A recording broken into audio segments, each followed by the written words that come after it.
go ahead and call to order this meeting of the Coos County Board of Commissioners at noon on April 13th, 2020.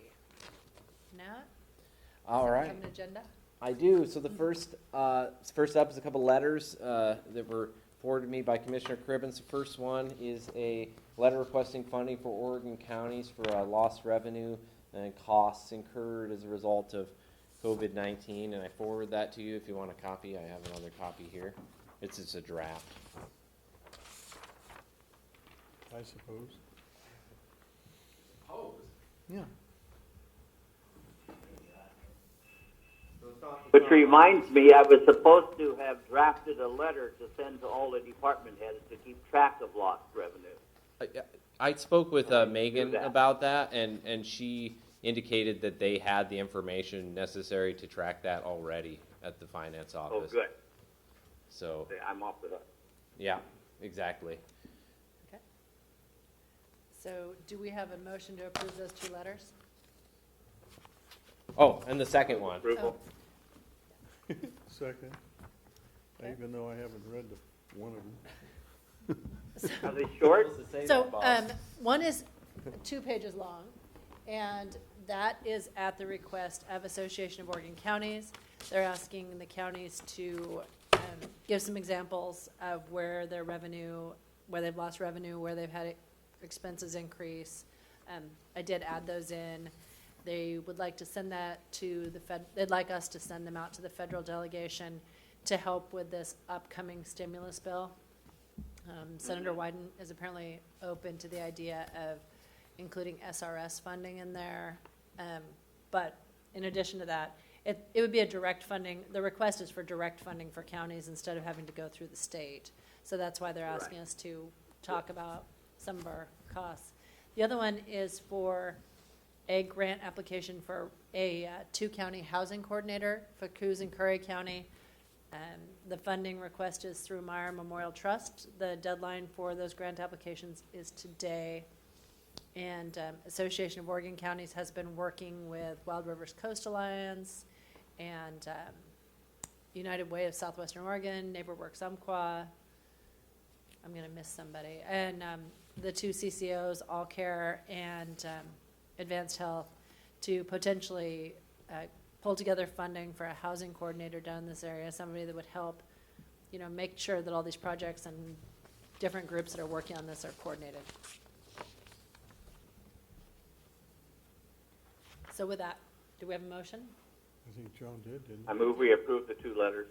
Okay. he? Second. All right. Any further discussion? All those in Thanks for favor? writing the letter. Aye. Oh, I just Aye. filled in the blanks. Aye. Opposed? Motion carries. Thank you. All right. So the next topic was brought up to me by Caroline. Can I ask a question really quick? Yes. John, do you want Bobby to use your stamp on those? Please. Okay, Please. thanks. There, sorry. And that was a discussion regarding considering the county hiring freeze during the current pandemic. There's a microphone. Why did it do that? I don't know, but I think you caused it. I just kind of bumped it a little further that way, and it, Yeah, I think maybe it just was. I'll speak loud. all right. Yeah. John, can you hear me? I can hear you. Okay. And so I just thought perhaps it was time for the board to discuss this topic. I am in no way asking for it or suggesting that we do it. I just know that in discussions with other counties, some other counties have imposed a hiring freeze. And I just thought with everything going on with COVID-19, whether it was just something the board wanted to at least initially consider at this point. So we have how many open positions right now, Carolyn? Looks like, 7? looks like 9. Oh no, yeah, 7. We have 7, and we had another resignation this morning. So in the assessor's office. Okay. Effective today, actually, so. Oh my gosh. Yeah. Wow. Yeah. And like I say, I don't know if it's even appropriate at this point. I just wanted to have an initial discussion to see if it was something you wanted to consider down the road. I know we have the IT systems administrator position, and I'm sure Darius would sincerely love to get that position filled. And then some of the other positions are currently on hold anyway, pending further outcomes.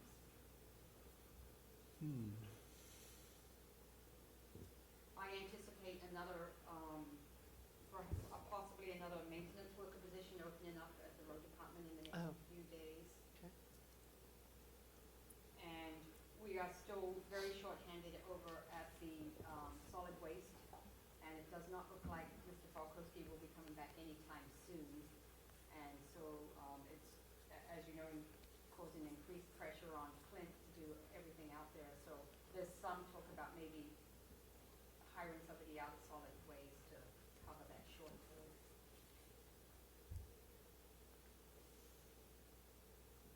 I'd like to hold off a little while.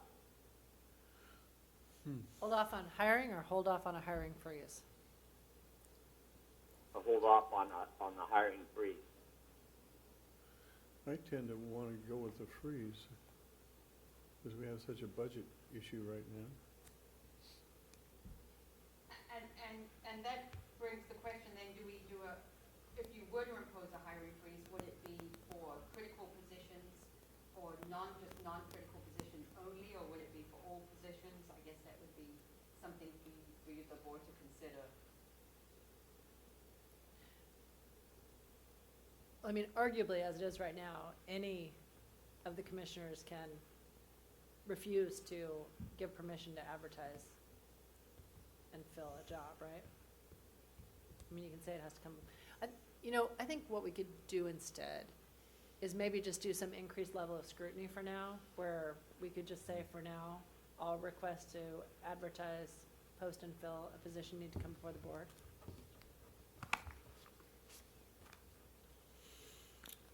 That's one thought. Well, I'm real concerned about, like, the fair business manager.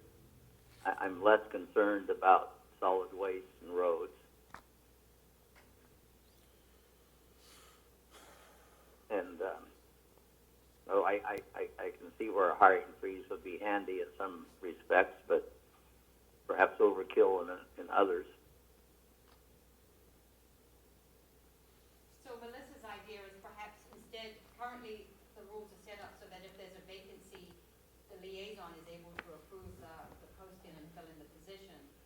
But under Melissa's scenario, perhaps instead of temporarily, just all three commissioners have to approve the filling of the position rather than just the liaison.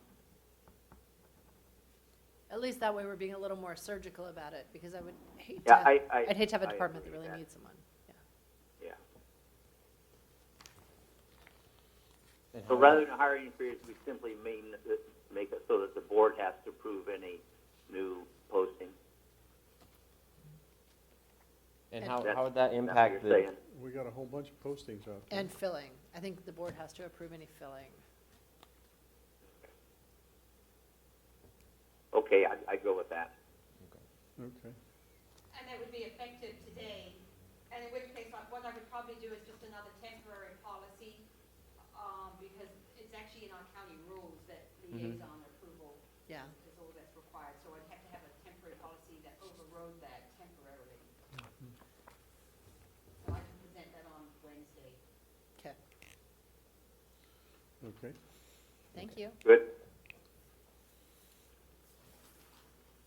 It's a lack of pizza, we're moving quickly. yeah, in the interest of that.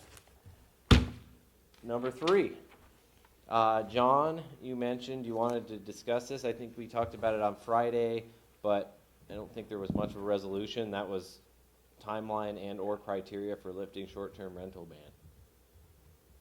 Well, I read over the weekend a new release from Oregon Health Authority, and if I understood it correctly, given the protocols that most of the citizens in the state, except the Department of Corrections, seem to be following, we've had pretty good luck reducing the incidence of the corona or of COVID-19. And and their projections going ahead are a lot easier to swallow than their original projections. They're currently projecting that the disease will likely peak in Oregon in mid-May at about 2,000 active cases per day. Those aren't new cases. They aren't cumulative cases. They're people with, as I understand it, that currently are sick with the virus. Peak at about 2,000 a day, of which I can't remember. Not too many would require hospitalization. So some of the crises that we originally considered, like 17,000 people being sick at one time with the disease, have been significantly reduced. In view of that, I think we may want to take a look at relaxing some of the short-term stay restrictions that we've imposed at a date May 15 or later, and keeping in mind that it normally takes some lead time for any change like that to be implemented, that we also ought to consider looking at certainly here shortly, if and this is a big if May 15 were the date we chose to relax, that maybe do something with the restrictions, maybe do something within the week, so that there's a lead time to it of 3 weeks or more, or plus or minus. So looking at my notes, Go ahead, Matt. yeah, looking at my notes, I said we didn't reach a resolution, but what we actually said in the last meeting was that I would look to have something on the April 21st agenda about whether to extend the order, which currently expires at the end of April, or not. April. Mm-hmm. Yeah. So I just wanted to correct myself on that regard, if that helps the discussion. I think we need to keep in mind that we're among just a small handful of counties in the state that are imposing such a resolution or such restrictions. That there's a lot of people that might be employed that aren't because of our restrictions. And I know we shouldn't compare revenue against lives, but not everyone that gets this is going to die, of course. But on the revenue side, this very seriously impacts the county. Our parks revenue will be significantly impacted. Our revenue, our public safety revenue from abandoned dunes could be severely impacted. And I think it's time perhaps that we can start balancing, or thinking about balancing at the very least, COVID-related restrictions against economic impacts. Just one thing for clarification, in considering this, I believe that Executive Order 2012 issued by the governor it closed our parks down. So if we lift our short-term rental restrictions, it won't impact that unless the governor also takes action. I misspoke there then, but there are other impacts that I think are still very important.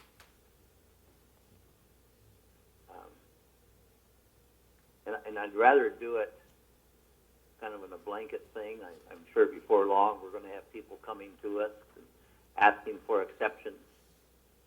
And if we're going to do anything, I'd rather do it on a blanket basis. Or maybe you could do it on a blanket basis with some requirements requirement that the individuals wishing to lift the restrictions have a way of protecting their staff.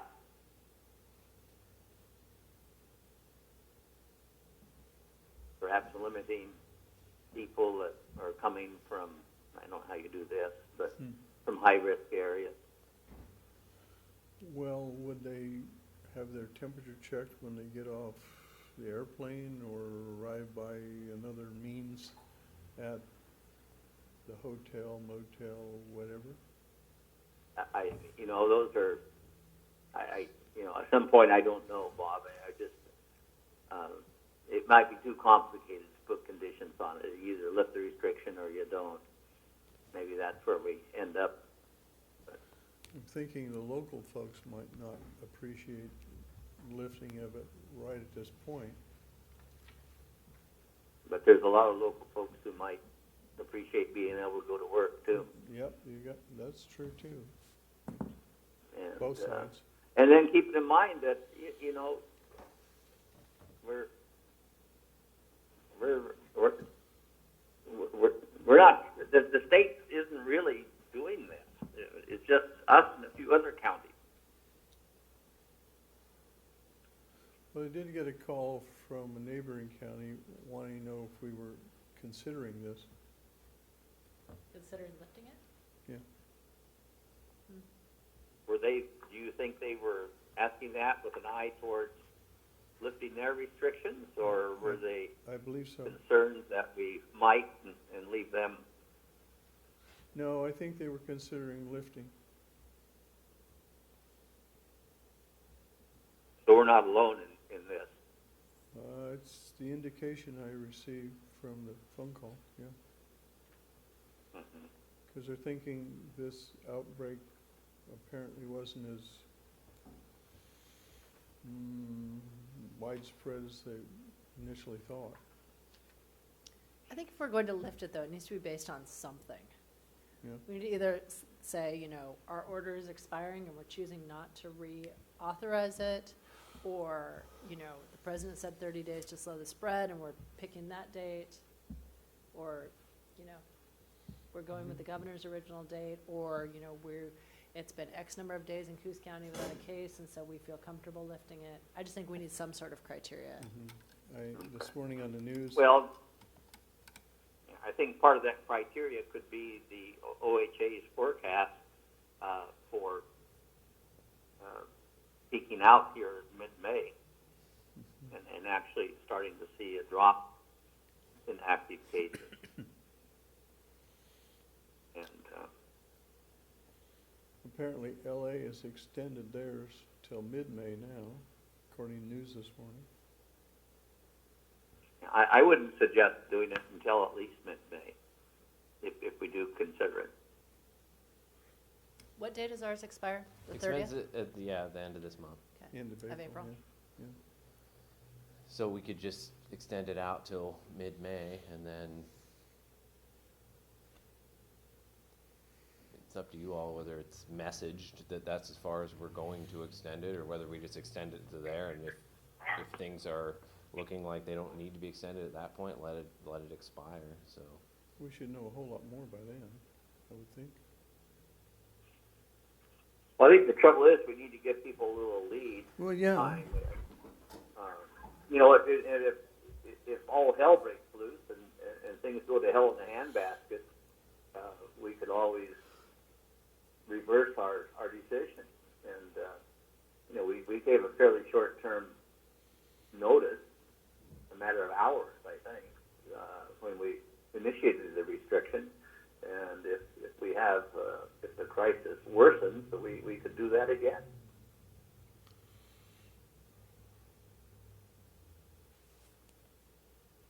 If we were to pick a date like the 15th.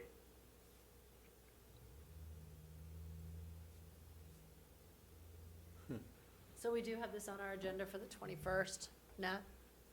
I haven't finished the agenda. I haven't drawn up the item yet, but I intend to put it on for the 21st. I can put on a order extending until May 15th.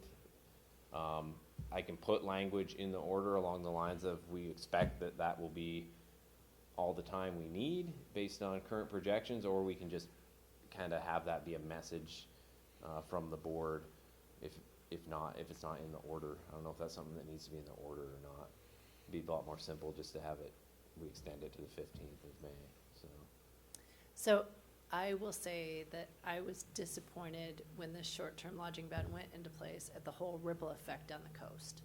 And if it's going to be lifted, I would like to see the coast lifted at one time.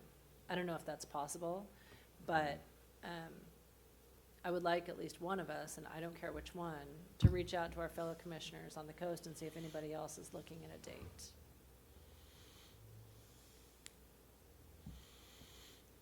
Volunteers? I can talk to Douglas. I can I'll call talk to Tillamook. I can call Court too. And Jay for Lane County. Lane never put one in. They didn't put one in.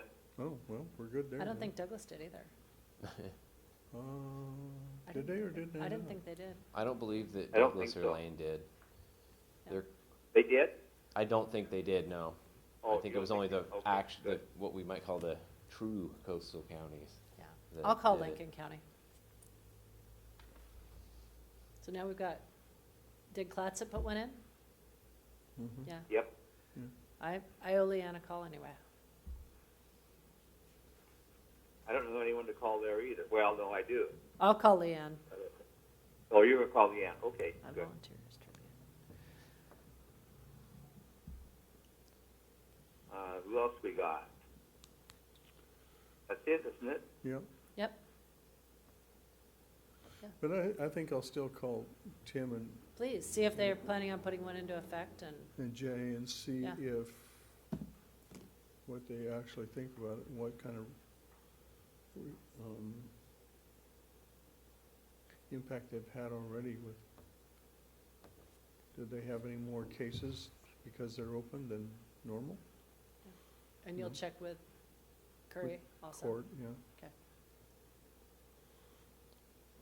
Okay, so I'll have it on for discussion, a draft order. We can always change the date on that or do whatever we need to once more Mhm. information comes in. Okay, so I think that's it unless there's any additional discussion about previous items or new items to bring up. I don't think I have anything else. No, I don't either. Anybody? Oh, I did ask, Oh, did you guys see the email from Commissioner Morgan down in Josephine County that talked about the potential impact to them?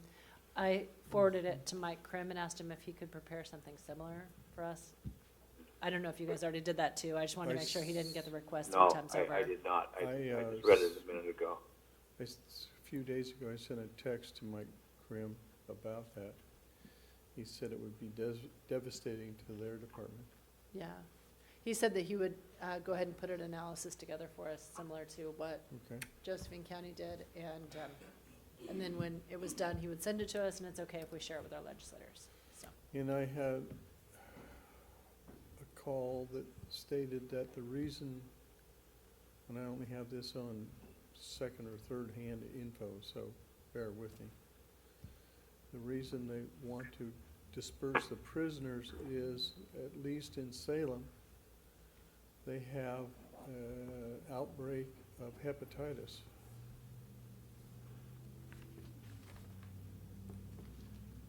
They don't want the legal responsibility of keeping them there, apparently. I don't know why we would want people with active cases of hepatitis being released into the community, if it's true.